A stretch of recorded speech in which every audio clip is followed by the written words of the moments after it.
한국이 지금 선택한 무기는 기존의 전쟁 공식을 완전히 뒤틀고 있습니다. 전투기에서 레이저를 발사해 적의 미사일과 무인기를 순식간에 무력화시킨다는 개념은 오랫동안 공상과학처럼 여겨졌지만 이제는 현실이 되었습니다. 미국이 F-35와 F-15 플랫폼에서 다양한 형태의 레이저 무기 실험을 거듭하며 미래 공중전의 초석을 다지고 있는 이유도 바로 여기에 있습니다. 고가의 미사일로 저가의 목표물을 요격하는 비효율을 벗어나는 것이 앞으로의 전쟁에서 국가 생존을 좌우하는 변곡점이기 때문입니다. 한국은 이 흐름을 누구보다 빠르게 읽었고 레이저 무기를 실제 전력화한 세계 최초 국가로 기록되며 전략 패러다임 전환의 주도권을 잡았습니다. 특히 북한의 저가형 무인기 위협은 한국군이 반드시 해결해야 하는 난제였습니다. 북한이 공개한 란체트 3 기반의 자폭 드론은 가격이 약 4,640만 원 수준으로 분석되는데 북한의 생산 방식 특성상 이보다 훨씬 저렴하게 대량 생산할 가능성이 높습니다. 이는 천궁이 한 발의 가격이 10억 원을 훌쩍 넘는 현실에서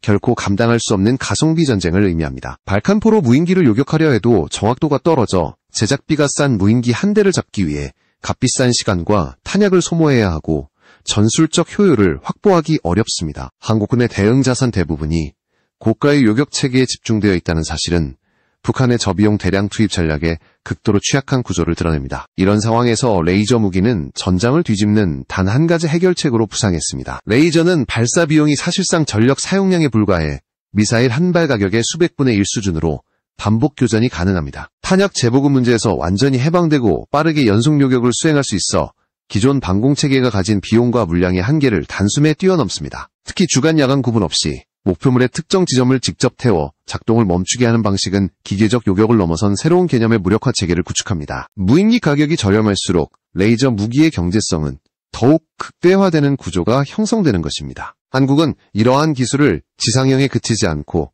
전투기, 플랫폼까지 확장하려 하고 있습니다. 바로 KF-21입니다. KF-21은 높은 기동성과 넓은 작전 반경을 기반으로 지상형 레이저 무기가 가진 기동 제약을 완전히 극복할 수 있는 최적의 플랫폼입니다. 선악지형에서 시야를 확보하기 어려운 지상형 무기는 무인기가 복잡한 구조물 사이로 침투할 경우 추적 능력이 급격히 떨어집니다. 반면 KF-21은 고도와 속도를 자유롭게 조절하며 목표를 상공에서 내려다보는 위치에서 추적할 수 있기 때문에 무인기 요격 효율이 비약적으로 상승합니다. 지상 레이저가 놓친 표적을 공중에서 먼저 선제 탐지하고 즉시 무력화하는 능력은 군 전체의 방공체계를 새로운 단계로 끌어올립니다. 이제 한국은 2030년대 천궁 블록 3을 통해 전투기용 레이저 무기를 실전 배치하는 개발 로드맵을 이미 확정한 상태입니다. 계획대로 진행된다면 KF-21은 기존 공대공 미사일 운용 방식에서 벗어나 전력 공급만 유지된다면 사실상 무한히 반복 교전이 가능한 신개념 전투기로 재탄생합니다. 미사일 탑재량을 하드포인트 숫자에 의존하는 기존 전투기 패러다임이 완전히 무너지고 에너지 기반 무장을 중심으로 작전 구성이 재편되는 역대급 전환점이 한국에서 시작되는 것입니다.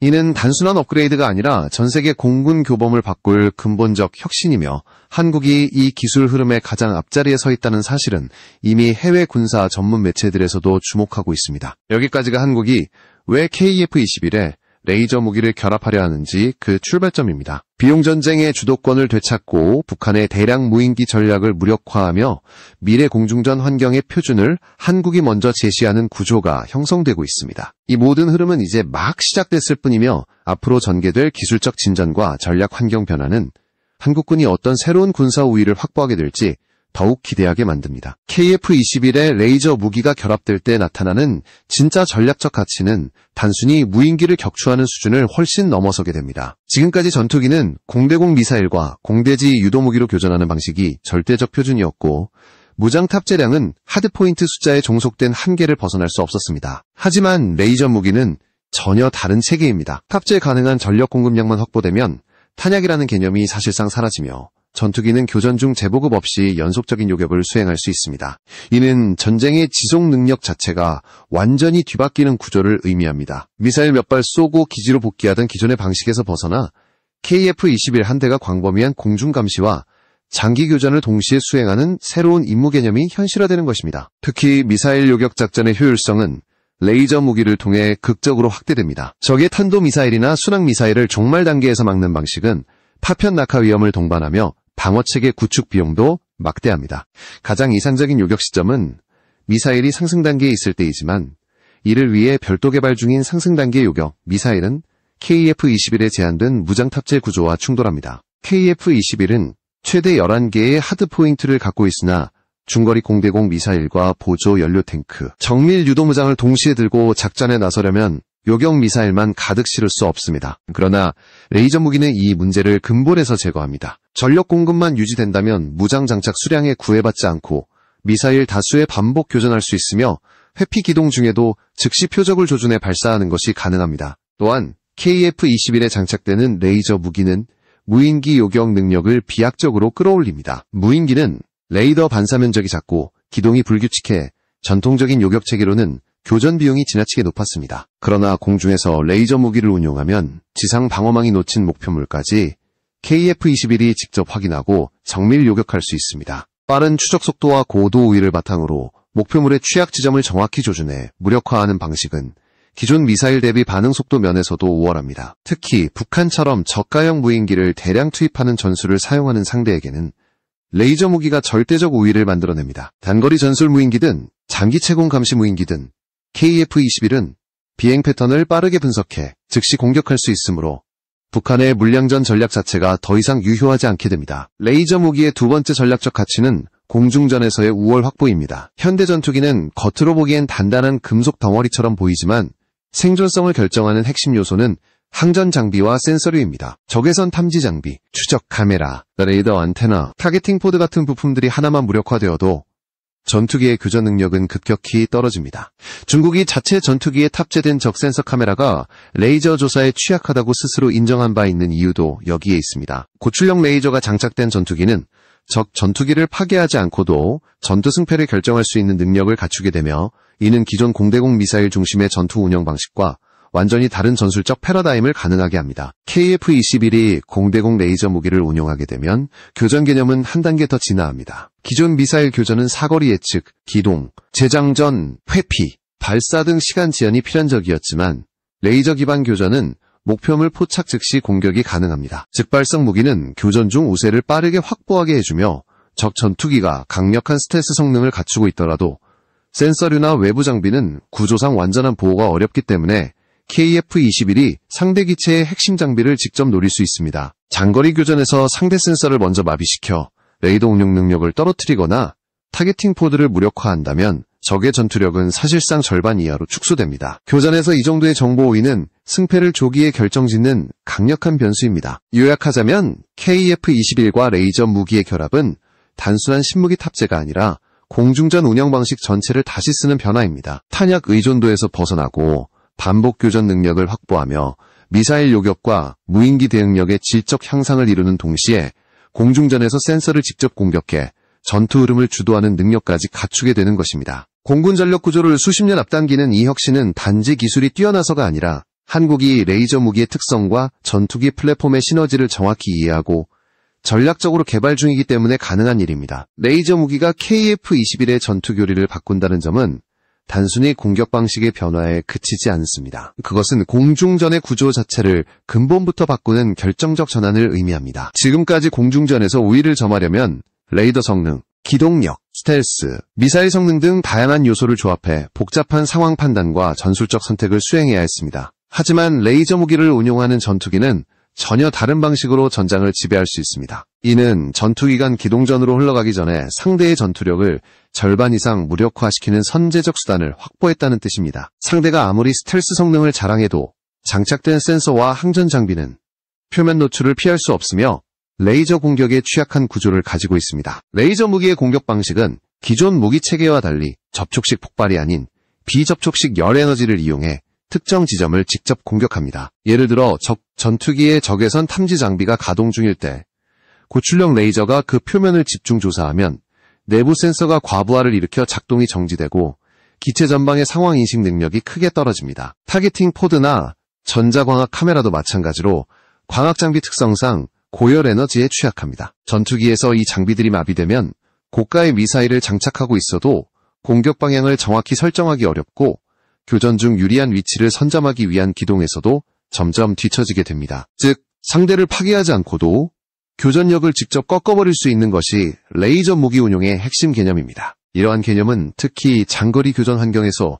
KF-21에게 막대한 이점을 제공합니다. 먼 거리에서 미사일을 교환하는 식의 전투는 각국 공군이 오랫동안 개발해온 전형적인 방식이지만 최근 전투기 외형 설계가 스텔스화되며 레이더 탐지가 제한되는 경우가 늘었습니다. 이때 레이저 무기는 전혀 새로운 전략을 가능하게 합니다. 예를 들어 상대가 자신을 드러내지 않은 채 레이더를 사용하고 있다면 레이저 조사만으로도 안테나 표면을 손상시켜 레이더의 출력이나 정확도를 크게 떨어뜨릴 수 있습니다. 레이더가 제 기능을 잃는 순간 상대 전투기는 사실상 눈을 감은 것이나 다름없습니다. KF-21이 먼저 목표를 파악하고 상대는 방어만 하게 되는 일방적 상황이 만들어지며 교전 주도권이 완전히 넘어오게 됩니다. 더 나아가 공중에서의 전자전 능력도 레이저 무기 도입으로 한층 강화됩니다. 전자전 장비는 고출력 전자파나 레이더 신호를 방출해 상대의 미사일 유도 시스템이나 레이더 탐지를 방해하는 역할을 하지만 레이저 무기는 이보다 더 직접적인 효과를 만들어냅니다. 전자전 장비에 필요한 복잡한 전자장비 대신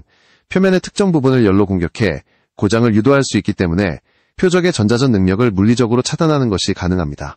이를 통해 KF-21은 전자전 환경에서도 우위를 유지하며 상대의 방해 전파나 교란 체계를 무력화하고 자신은 안정적으로 공격 체계를 유지할 수 있습니다. 공중전에서 레이저 무기의 또 다른 강점은 교전 지속 시간입니다. 미사일 기반 교전은 한 번 발사하면 역추적이 불가능하고 잔여 무장에서 다음 선택을 고려해야 합니다. 하지만 레이저 무기는 발사 횟수에 제한이 없어 단일 교전에서 반복적인 공격과 방어가 가능합니다. 예를 들어 다수의 무인기 편대가 동시에 접근해도 KF-21은 개별 표적을 빠르게 스캔하고 필요한 지점에 즉시 타격을 가할 수 있습니다. 교전 시간 동안 여러 표적을 순차적으로 처리할 수 있다는 의미이며 이는 공군이 오랫동안 해결하지 못했던 물량전 상대로의 싸움에서 결정적 우위를 확보할 수 있게 해줍니다. 기존의 무기체계가 시간과 탄약의 제약을 받았다면 레이저 무기는 이 두 가지 제약을 모두 제거합니다. KF-21이 이러한 기술을 운용하게 되면 공군은 전술 개념을보다 공격적으로 재편할 수 있습니다. 지금까지 무인기나 단거리 위협에 대응하기 위해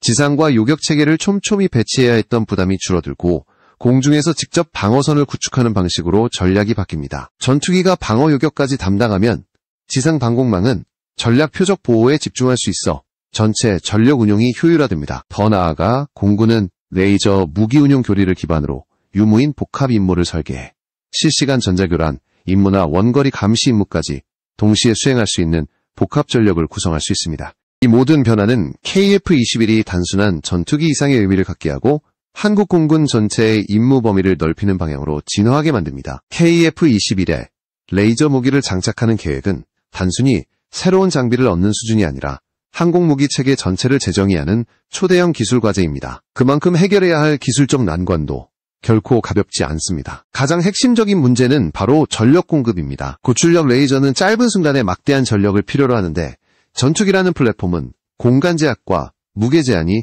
극도로 엄격합니다. 지상형 레이저 무기인 천궁 블록 2나 블록 3가 안정적인 전력 공급을 위해 고정식 또는 대형 차량 플랫폼을 사용하는 이유가 바로 여기에 있습니다. 미국과 영국이 해군 구축함에 레이저 무기를 탑재해 실전화를 추진하고 있는 것도 선박이 전력을 공급하기에 가장 유리한 플랫폼이기 때문입니다. 전투기에 장착되는 레이저 시스템은 지상형과 동일한 출력 수준을 확보하기가 쉽지 않습니다. 전투기의 내부 공간에는 이미 레이더, 항전 장비, 냉각 시스템, 각종 무장 통합 장치 등이 촘촘히 배치되어 있어 전력 공급 장치를 위한 추가 공간을 마련하는 것은 매우 어려운 문제입니다. 또한 출력이 증가할수록 열을 효과적으로 배출해야 하는데 항공 플랫폼은 열 배출 경로가 제한적입니다. 고출력 레이저는 지속 발사 시 광학 장비 과열과 출력 저하 문제가 발생하는데 이를 억제하기 위한 냉각 시스템 역시 상당한 무게와 공간을 요구합니다. 결국 KF-21이 레이저 무기를 안정적으로 운용하려면 경량화된 고효율 발전 장치와 고밀도 에너지 저장 장치, 그리고 항공기에 적합한 신형 냉각 기술이 동반되어야 합니다. 하지만 한국은 이러한 난관을 극복할 수 있는 기초 기술을 이미 확보하기 시작했습니다. KF-21 개발 과정에서 확보한 전력 분배 기술과 기체 내부 열 관리 설계는 차세대 무기 통합을 염두에 두고 설계된 요소가 많습니다. 실제로 KF-21은 블록 3단계에서 내부 무장창 설계와 자율비행 알고리즘, 전자전 통합 구조 등을 모두 고려한 모듈형 구조를 채택하고 있어 새로운 장비를 통합하기 위한 공간 재배치나 전력 회로 변경을 비교적 유연하게 수행할 수 있습니다. 이는 기존 전투기 플랫폼보다 레이저 무기 통합의 난이도를 크게 낮추는 요인입니다. 여기에 한국이 축적한 함정 탑재형 레이저 무기 개발 경험은 출력 안정화와 냉각 효율을 높이는 방식에 대한 노하우를 KF-21 플랫폼으로 이전하는 데 도움을 줍니다. 대표적인 기술적 난관 중 하나는 고출력 레이저를 전투기에서 장시간 운용할 수 있는 전력 충전 속도 확보입니다. 전투기 엔진은 기본적으로 비행 중 필요한 전자장비에 전력을 우선 공급하며